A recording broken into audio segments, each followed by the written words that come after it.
Hello, আসসালামু আলাইকুম। আমি শাহাদাত হোসেন চৌধুরী, প্যারিস, ফ্রান্স থেকে বলছিলাম। এটা হৃদয় বিদারক ঘটনা নিয়ে দুটো কথা বলতে চাই আজকে। যে আমাদের যে বিমান বাহিনীর একটা বিমান উত্তরাতে ভূপাতিত হইল, যে বিমান বাহিনীর ট্রেনিং বিমান।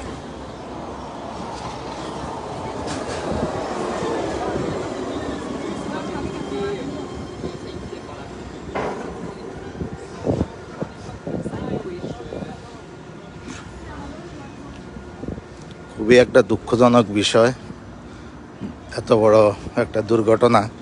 এই বাচ্চাদের তখন টিফিন টাইম মনে হয়,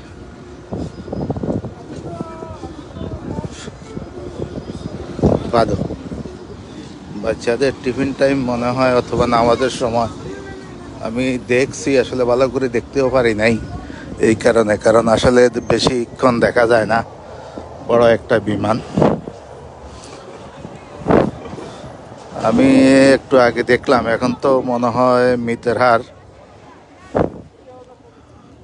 অনেক বেড়ে গেছে। তো ঘন্টাখানেক আগেও দেখলাম যে মৃতের হার 16 এবং হতাহতর পরিমাণ প্রায় 100-র মতো। আসলে এখন সঠিক পরিমাণটা, সঠিক সংখ্যাটা আমি বলতে পারতেছি না। আমি যারা এই দুর্ঘটনায়, এই যে বিমান দুর্ঘটনায় মৃত্যুবরণ করেছেন, তাদের আত্মার শান্তি কামনা করছি এবং আল্লাহ পাক যেন, আল্লাহ রাব্বুল আলামিন যেন ওনাদেরকে জান্নাতবাসী করুন। কি বলবো, সবই তো সন্তান তুল্য, সবাই সন্তান তুল্য। মানুষ একটি জীবন চলে গেলে যে মানুষের সারা জীবনের একটা হাহাকার, যেটা ভাষায় প্রকাশ করার মতো না। আর যিনারা অ্যাক্সিডেন্ট হয়েছেন, আল্লাহ যেন ওনাদেরকে খুব তাড়াতাড়ি সুস্থ করে তোলেন। আল্লাহ তাআলার কাছে এই ফরিয়াদ জানাই। আল্লাহ সবাইকে হেফাজত করুন। যারা জীবিত আছেন, আল্লাহ যেন ওনাদেরকে, কারণ অনেক অংশ শরীরের ক্ষত বিক্ষত, এটা আসলে দেখার মতো না। আমি অল্প একটু দেখছি, আর দেখি নাই, দেখার মতো না। এই যে বার্ন পুড়ে গেছে, এটা দেখার মতো না। আমি দেখতে পারি নাই, ঠিক মতো দেখি নাই আর কি। তা আল্লাহ যেন ওনাদেরকে তাড়াতাড়ি সুস্থ করেন এবং যারা মৃত্যুবরণ করছেন তাদের আত্মার মাগফিরাত কামনা করছি এবং আল্লাহ তাআলা রাব্বুল আলামিন যেন তাদের পরিবারকে সুস্থ রাখেন এবং এই শোক বইবার মতো যেন শক্তি আল্লাহ দান করেন। আমরা বলি আমিন। কি বলবো, আসলে এই দেশটা তো এখন পুরো জালেমি আলিয়ার যুগে চলে গেছে। দেশটাতে আর আসলে কিছুই নাই এখন। আমি তখনও একটু সন্দেহ করছি, আসলে এই যে বিমান দুর্ঘটনা, এটা তো আসলে এইভাবে হওয়ার কথা না। কারণ বিমান যে প্রশিক্ষণের কতগুলো নিয়ম কানুন আছে, কিন্তু এখানে কোনো নিয়ম কানুনেই মানা হয় নাই। যেখানে মনে করেন খাল বিল, মানবশূন্য এলাকা, মানবশূন্য জায়গার মধ্যে আসলে এই বিমান প্রশিক্ষণটা দেওয়া হয়। এইভাবে এই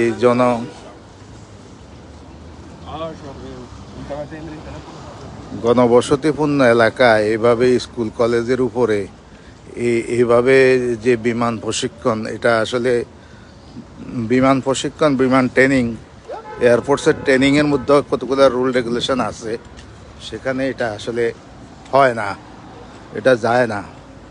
এটা এখন অনেকে সন্দেহ করতেছে, আমি জানি না, আল্লাহ তাআলা ভালো জানেন, যে গত বুধবার থেকে যে মানে গতকাল পর্যন্ত বুধ, বৃহস্পতি, শুক্র, শনি, রবি, গত 5 দিন যে আমাদের যে সেনাবাহিনী অথবা আমাদের যৌথ বাহিনীর একটা যে ছিল, অস্তিত্ব সংকটে ছিলেন, তারা দেশ বিদেশে সব জায়গায় অস্তিত্বের সংকটে ছিলেন। এই অস্তিত্ব সংকটটা কাটানোর জন্য এটা একটা আল্লাহ মাফ করুক আমার যদি কোনো রকম ভুল না হয়, আমিও তো সাথে সাথে এটা সন্দেহ করছি যখন আমি দেখছি, ভিডিওটা দেখছি আর কি। তো আমার মনে হয় অস্তিত্ব ঠিক রাখার জন্য এখন সেনাবাহিনীকে দিয়ে যে রেস্কিউ করতেছে, একটা সেনাবাহিনীর একটা বাহাবা দিবে সবাই মিলে। আসলে বাহাবা দেওয়ার মতো কোনো অবস্থা আছে? সেনাবাহিনী তো মানুষ মারি, তারপরে গলার মধ্যে পাড়া দিয়া, বুট দিয়া, তারপরে শরীরের মধ্যে যে গুলি করছে, গুলিগুলো চাকু দিয়া বের করে আনছে। আমরা তো এগুলা দেখছি, যদিও দেখার মতো না আর কি।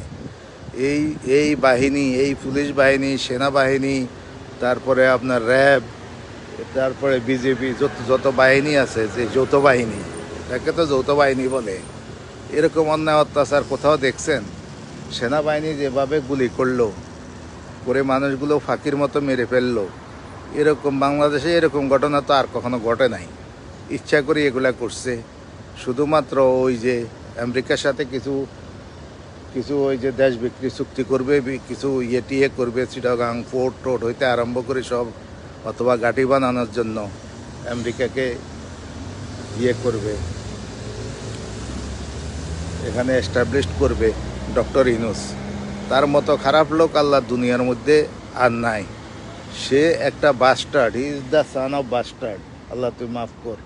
Doctor Yunus is the son of bastard, and not only doctor Yunus, professor Yunus, Asif Nazrul, সে বলে ইংলিশে সরি, সে ঢাকা বিশ্ববিদ্যালয়ের শিক্ষক, আইনের শিক্ষক, যাই হোক, কিন্তু সে তার মতো অপদার্থ মিথ্যুক কীভাবে মানে ম্যাটিকুলাস প্ল্যানে, ডিজাইনে তারা এই বাংলাদেশটারে শেষ করে দিল, যেইভাবে মানে কথাবার্তাগুলো বললো, যে মানে 26 লক্ষ ভারতীয় লোক বাংলাদেশে চাকরি করে। এখন 26 লক্ষ তো দূরের কথা, 26 জনও পাওয়া যায় নাই, 26 জন লোকও পাওয়া যায় নাই। এত মিথ্যা করে মানুষের যেইভাবে, ইউনিভার্সিটির আরও শিক্ষক আছে, একটা মহিলা, কি নাম জানি, একটা আল্লাহর আরস পর্যন্ত কাঁপে। এখন তার আরস কে কাঁপায়? তারা তো এখন আর দেখি না, তারা আর এখন দেখি না। আমি দেখছি আওয়ামী লীগের আমলে, যদিও এটা আমি নিরপেক্ষভাবে কথাটা বলি, আওয়ামী লীগ আমলে যেটা ভালো করছে, ভালো হয়েছে, এটা সুনাম করছি অথবা করছি, সাপোর্ট করছি। খারাপ যেটা হয়েছে তার প্রতিবাদও করছি, আমি প্রতিবাদও করছি, প্রত্যক্ষভাবে করছি, লিখিতভাবে করছি, মৌখিকভাবে করছি।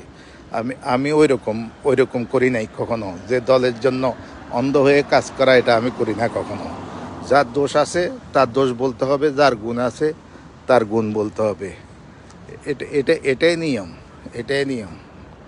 আচ্ছা, যাই হোক, তো সেখানে এই যে এরা এগুলা করে ম্যাটিকুলাস ডিজাইন করে, প্ল্যান করে, তারপরে এই যে সরকারকে নামাইলো, প্রথম কোটা আন্দোলন, আসলে কোনো কোটা আন্দোলন না, কোটা আন্দোলন তো ছাত্ররাই চাইছে। কোটা আন্দোলনের যে হয়েছে, আন্দোলন হয়েছে, সেখানে ছাত্রলীগের পোলাপাইনও আন্দোলন করছে।